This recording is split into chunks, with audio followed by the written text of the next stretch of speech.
ಸ್ನೇಹಿತರೆ, ಪ್ರಸ್ತುತ ಸಮಾಜದಲ್ಲಿ ಯಾವುದೇ ವ್ಯಕ್ತಿಯನ್ನು ಜೀವನದಲ್ಲಿ ನಮಗೆ ಬೇಕಾಗಿರುವುದು ಏನು ಎಂದು ಕೇಳಿದರೆ ಕೂಲಿ ಮಾಡುವ ಬಡವನಿಂದ ಹಿಡಿದು ಕೋಟ್ಯಾಧೀಶ್ವರ ವ್ಯಕ್ತಿಯವರೆಗೆ ಎಲ್ಲರೂ ಹೇಳುವುದು ಒಂದೇ, ನೆಮ್ಮದಿ ಎಂದು. ನಮಗೇನು ಬೇಡಪ್ಪ, ನೆಮ್ಮದಿ ಸಿಕ್ಕರೆ ಸಾಕು ಎನ್ನುವ ಅದೆಷ್ಟೋ ಜನರು ಇದ್ದಾರೆ.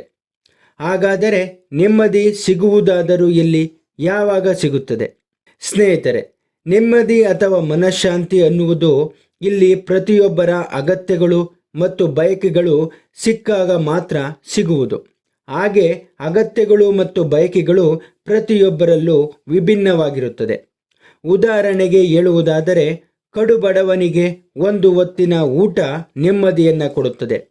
ಆರೋಗ್ಯವಿಲ್ಲದ ವ್ಯಕ್ತಿಗೆ ಆರೋಗ್ಯವು ನೆಮ್ಮದಿಯನ್ನು ತಂದುಕೊಡುತ್ತದೆ. ದುಡ್ಡಿನ ಸಮಸ್ಯೆ ಇರುವವನಿಗೆ ಹಣ ನೆಮ್ಮದಿಯನ್ನು ಕೊಡುತ್ತದೆ. ಹಾಗೆಯೇ ಯಾರೂ ಇಲ್ಲದ ಅನಾಥನಿಗೆ ಸಂಬಂಧಗಳ ಜೊತೆ ಬದುಕುವುದೇ ನೆಮ್ಮದಿಯನ್ನು ಕೊಡುತ್ತದೆ. ಹೀಗೆ ನೆಮ್ಮದಿ ಎನ್ನುವುದು ವ್ಯಕ್ತಿಯಿಂದ ವ್ಯಕ್ತಿಗೆ ಭಿನ್ನವಾಗಿರುತ್ತದೆ. ಕೆಲವರು ಹೇಳುತ್ತಾರೆ, ಹಣ ಸಂಪಾದಿಸಿದರೆ ನೆಮ್ಮದಿ ಬಂದೇ ಬರುತ್ತದೆ ಎಂದು.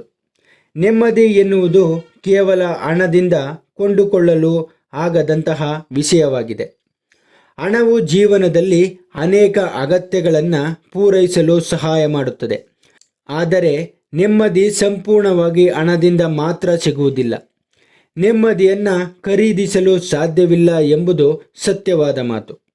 40,000 ಕೋಟಿ ಆಸ್ತಿಯನ್ನು ಬಿಟ್ಟು ಸನ್ಯಾಸಿಯಾದ ಏರ್ಸೆಲ್ ಸಂಸ್ಥಾಪಕನ ಏಕೈಕ ಪುತ್ರನನ್ನು ನೋಡಿದ್ದೇವೆ.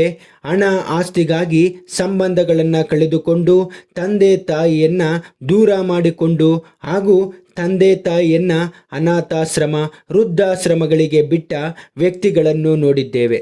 ಈ ರೀತಿಯಲ್ಲಿ ಲೆಕ್ಕವಿಲ್ಲದಷ್ಟು ಜನರು ಜೀವನವನ್ನು ನಡೆಸುತ್ತಿದ್ದಾರೆ. ತುಂಬ ಶ್ರೀಮಂತರಾದವರೆಲ್ಲ ಸುಖವಾಗಿ ಇರುವುದಿಲ್ಲ. ನಮ್ಮ ಪಾಲಿಗೆ ಬಂದುದನ್ನು ಸಂತೋಷದಿಂದ ಅನುಭವಿಸುವುದನ್ನು ಕಲಿತರೆ ಜೀವನ ಸುಖಮಯ. ಇಲ್ಲದಿದ್ದರೆ ಇದು ಒಂದು ಬದುಕೆ ಎನಿಸಿಬಿಡುತ್ತದೆ. ಇಷ್ಟಕ್ಕೂ ಈ ನೆಮ್ಮದಿ ಎಂದರೆ ಏನು? ನೆಮ್ಮದಿ ಎನ್ನುವುದು ನಮ್ಮ ಮನಸ್ಸಿನ ಸಮಾಧಾನದ ಒಂದು ಸ್ಥಿತಿ. ನೆಮ್ಮದಿ ನಮಗೆ ಹುಟ್ಟಿನಿಂದ ಸಾಯುವವರೆಗೂ ಇರಲೇಬೇಕು. ನೆಮ್ಮದಿ ಇಲ್ಲದಿದ್ದರೆ ನಮ್ಮ ಮನಃಶಾಂತಿಗೆ ಧಕ್ಕೆ ಉಂಟಾಗುತ್ತದೆ. ಅದನ್ನೇ ನಾವು ದುಃಖ, ಚಿಂತೆ ಇತ್ಯಾದಿ ಬೇರೆ ಬೇರೆ ಪದಗಳಿಂದ ಹೇಳುತ್ತೇವೆ.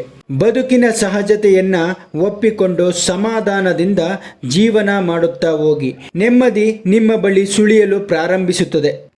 ಈ ಸಣ್ಣ ಕಥೆಯ ಮೂಲಕ ನಾವು ನಿಮಗೆ ತಿಳಿಯ ಬಯಸುವುದೇನೆಂದರೆ, ನೆಮ್ಮದಿ ಎಂದರೆ ತೃಪ್ತಿ ಅಥವಾ ಮನಸ್ಸಿನ ನಿರಾಳತೆ. ಜೀವನದಲ್ಲಿ ನಮ್ಮ ಬೇಕುಗಳು ಕಡಿಮೆಯಾದಷ್ಟು ಮನಸ್ಸಿಗೆ ನೆಮ್ಮದಿ ಜಾಸ್ತಿ. ಮನಸ್ಸಿಗೆ ನೆಮ್ಮದಿ ಇದ್ದಾಗಲೇ ಜೀವನ ಸಂತೋಷವಾಗಿರುತ್ತದೆ. ನೆಮ್ಮದಿ ಎಂಬುದು ಹೊರಗೆ ಸಿಗುವಂತಹ ವಸ್ತುವಲ್ಲ, ಬದಲಿಗೆ ನಮ್ಮ ಮನಸ್ಸಿನಲ್ಲಿಯೇ ಇರುತ್ತದೆ. ಜವಾಬ್ದಾರಿ, ಕರ್ತವ್ಯಗಳನ್ನು ಒಳ್ಳೆಯ ರೀತಿಯಿಂದ ನಿರ್ವಹಿಸಿ ಅದಕ್ಕೆ ಯಾವುದೇ ಪ್ರತಿಫಲದ ಅಪೇಕ್ಷೆ ಮಾಡದೆ ಇದ್ದರೆ ಮನಸ್ಸು ನಿರಾಳವಾಗಿರುತ್ತದೆ. ಇದೇ ನೆಮ್ಮದಿ. ಹೆಚ್ಚಿನ ವಿಡಿಯೋಗಳಿಗಾಗಿ ದಯವಿಟ್ಟು ಲೈಕ್ ಮತ್ತು ಸಬ್ಸ್ಕ್ರೈಬ್ ಮಾಡುವ ಮೂಲಕ ಪ್ರೋತ್ಸಾಹಿಸಬೇಕಾಗಿ ತಮ್ಮಲ್ಲಿ ಕೇಳಿಕೊಳ್ಳುತ್ತೇವೆ. ಧನ್ಯವಾದಗಳು.